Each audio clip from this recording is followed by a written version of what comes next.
Assalamualaikum warahmatullahi wabarakatuh. Selamat pagi. Bagaimana kabarnya hari ini? Semoga dalam keadaan sehat walafiat. Sebelum kita mulai belajar, marilah kita berdoa. Semoga nanti diberi kelancaran. Pada pelajaran bahasa Indonesia kali ini, siapkan 2 buku tulis yang berupa buku catatan dan buku tugas.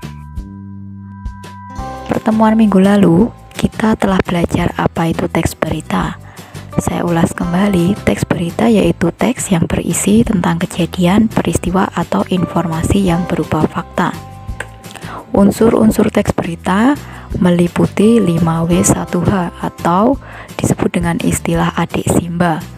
Adik Simba di sini merupakan kepanjangan dari apa, di mana, kapan, siapa, mengapa, dan bagaimana. Pada unsur apa menjelaskan peristiwa yang sedang terjadi, kemudian di mana berfungsi untuk menanyakan tempat atau lokasi kejadian. Unsur kapan menjelaskan waktu kejadian. Unsur siapa menjelaskan siapa saja atau orang-orang yang terlibat dalam peristiwa. Unsur mengapa berisi atau memuat mengapa peristiwa tersebut terjadi. Dan unsur bagaimana untuk menanyakan proses terjadinya peristiwa tersebut. Struktur teks berita meliputi 3 poin. Poin utama dalam berita yaitu ada judul. Lalu, setelah judul ada kepala berita. Kepala berita memuat informasi yang mengandung unsur adik Simba. Pada bagian tubuh berita berisi rincian informasi dari kepala berita dan ekor berita, yaitu informasi tambahan atau biasanya disebut dengan penutup. Ini adalah contoh teks berita dan strukturnya. Nah, pada kepala berita di sini memuat unsur adik Simba, yaitu unsur apa. Unsur apa di sini sudah terdapat jawabannya, yaitu peristiwa apa yang terjadi pada Asian Games tahun 2018. Nah, peristiwanya yaitu Indonesia meraih medali emas. Lalu pada tubuh berita, ini berisi rincian dari kepala berita seperti teks yang tertera pada layar berikut ini. Dan yang ketiga yaitu ekor berita atau biasanya disebut penutup. Kemudian kaidah kebahasaan teks berita. Yang pertama, memuat bahasa baku, penggunaan bahasa baku atau bahasa yang mudah dipahami oleh umum. Biasanya bahasa baku ini adalah yang lebih sesuai atau mutakhir menurut KBBI, Kamus Besar Bahasa Indonesia. Yang kedua yaitu penggunaan kalimat langsung. Kalimat langsung biasanya ditandai dengan tanda petik ganda dan disertai keterangan penyertanya. Contohnya, perjuangan para pemain sepak takraw kita memang luar biasa, kata pelatih sepak takraw Indonesia.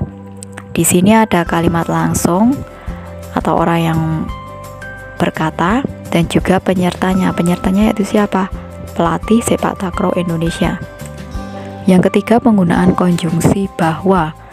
Hal ini berfungsi sebagai penerang kata yang diikutinya dan terkait dengan pengubahan bentuk kalimat langsung menjadi kalimat tidak langsung. Contohnya, Mendikbud mengatakan bahwa ada 2.736 sekolah yang rusak akibat gempa di Palu. Yang keempat yaitu penggunaan kata kerja mental. Kata kerja mental contohnya memikirkan, membayangkan, berasumsi, praduga, kesimpulan, berkesimpulan, dan beranalogi. Contohnya, keadaan para pengungsi korban gempa di Palu sangat memilukan. Kata memilukan di sini yaitu merupakan kata kerja yang terkait dengan kegiatan dari hasil pemikiran. Yang kelima yaitu penggunaan keterangan waktu dan tempat. Contohnya, kemenangan ini sekaligus menjadi medali emas ke-31 untuk Indonesia di ASEAN Games ke-18 ini. Nah, yang ke-18 ini memuat keterangan waktu, yaitu pada ajang ASEAN Games ke-18. Yang keenam yaitu penggunaan konjungsi temporal. Penggunaan konjungsi temporal biasanya ditandai dengan kemudian, sejak, setelah, awalnya, dan akhirnya. Hal ini terkait dengan pola penyajian berita yang pada umumnya mengikuti pola kronologis atau urutan waktu. Demikian yang dapat Ibu sampaikan. Selanjutnya, untuk penugasan, silahkan kalian buka LKS pada halaman 4. Bacalah teks berita yang berjudul Isu Tsunami di Bangka Selatan membuat ribuan warga mengungsi. Teks berita ini silahkan nanti dicari strukturnya dan kaidah kebahasaannya. Kerjakan di buku tugas, lalu foto dan kirim ke link pada layar HP kalian. Apabila ada yang belum jelas, bisa ditanyakan melalui WA. Sekian untuk pelajaran bahasa Indonesia. Tetap semangat dan patuhi prokes. Wassalamualaikum warahmatullahi wabarakatuh.